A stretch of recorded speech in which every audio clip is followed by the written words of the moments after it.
मंगला काली भद्रकाली कपाली दुर्गा क्षमा शिवा धात्री स्वाहा सुधा नस्तुते सर्व मंगल मांगले शिवे सर्वार्थ साधिके शरणाय त्र्यंबके गौरी नारायणी नमस्तुते। दूसरा नवरात्रा ब्रह्मचारिणी माता की आराधना होती है। इस दिन माता के चरित्र के बारे में कथा सुनने से सभी प्रकार की मनोकामनाएं पूर्ण होती हैं और मन के अंदर भगवान के प्रति माता के प्रति लगाव होता है। माँ दुर्गा की नवशक्तियों का दूसरा रूप जैसे मैंने बताया ब्रह्मचारिणी का है। यहाँ ब्रह्म शब्द का अर्थ तपस्या है, तपस्वी है माता। ब्रह्मचारिणी अर्थात तप की चारिणी, तप करने वाली, जिसके आचरण में तप हो, ऐसी माता। कहा भी गया है वेदस्तत् तपो ब्रह्म, वेद तत्व और तप ब्रह्म शब्द के अर्थ हैं। ब्रह्मचारिणी इसीलिए नाम पड़ा है। देवी का स्वरूप पूर्ण ज्योतिर्मय एवं अत्यंत भव्य है। इसके दाहिने हाथ में जप की माला एवं बाएं हाथ में कमंडल रहता है। ये माता के रूप का जरा एक बार इस प्रकार से ध्यान करना चाहिए।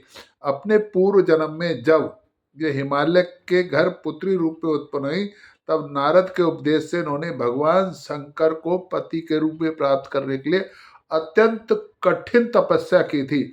इसी दुष्कर तपस्या के कारण इन्हें तपश्चारिणी अर्थात ब्रह्मचारिणी नाम से अभिहित किया गया। 1000 वर्ष उन्होंने केवल फल फूल खाकर व्यतीत किए थे। 100 वर्ष तक केवल शाक पर निर्भर किया था।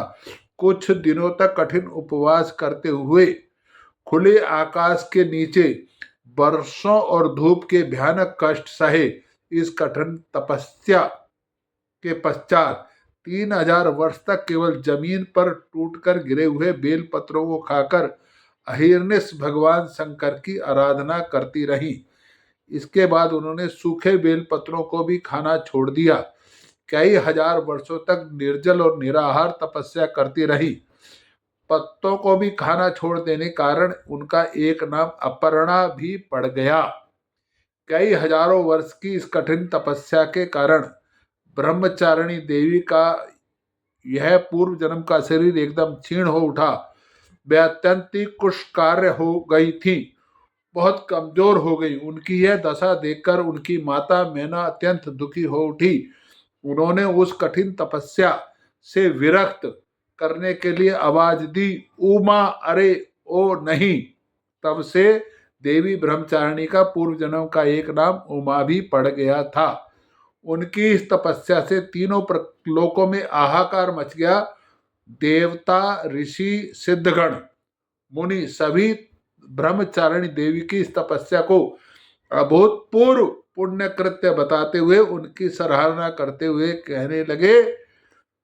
अंत में पितामह के पास ने जाकर बोले और ब्रह्मा जी ने आकाशवाणी के द्वारा उन्हें संबोधित करते हुए प्रसन्न स्वरों में कहा, है देवी, आज तक किसी ने ऐसी कठोर तपस्या नहीं की है। ऐसी तपस्या तुम ही से संभव थी। तुम्हारे इस अलौकिक कृत्य की चतुर्दिक सराहना हो रही है। तुम्हारी मनोकामना सर्वोत्त भवेन परिपूर्ण होगी, यानी कि तुम्हारी मनोकामना पूरी होगी। भगवान चंद्रमौली शिव जी तुम्हें पति रूप से अवश्य प्राप्त होंगे। अब तुम तपस्या से विरक्त होकर घर लौट जाओ। शीघ्र ही तुम्हें पिता तुम्हें बुलाने आ रहे हैं। ऐसा ब्रह्मा जी ने आकाशवाणी के द्वारा पार्वती जी को कहा। माता दुर्गा जी का दूसरा स्वरूप भक्तों और सिद्धों को अनंत फल देने वाला है। इनकी उपासना से मनुष्य में तप, त्याग, वैराग्य, सदाचार, संयम की वृद्धि होती है। जीवन के कठिन संघर्षों में उसका मन कर्तव्य पथ से कभी विचलित नहीं होता है। माँ ब्रह्मचारिणी देवी की कृपा से उसे सर्वत्र सिद्धि और विजय की प्राप्ति होती है। दुर्गा पूजा के दूसरे दिन इन्हीं के स्वरूप की उपासना होती है। इस दिन साधक का मन स्वाधिष्ठान चक्र में स्थित होता है। इस चक्र में अवस्थित मन वाला योगी उनकी कृपा और भक्ति को प्राप्त होता है। इसलिए आज दूसरे दिन कुछ देर के लिए तपस्या में हम सबको जो भी माता की उपासना कर रहे हैं उनको तपस्या में बैठना चाहिए।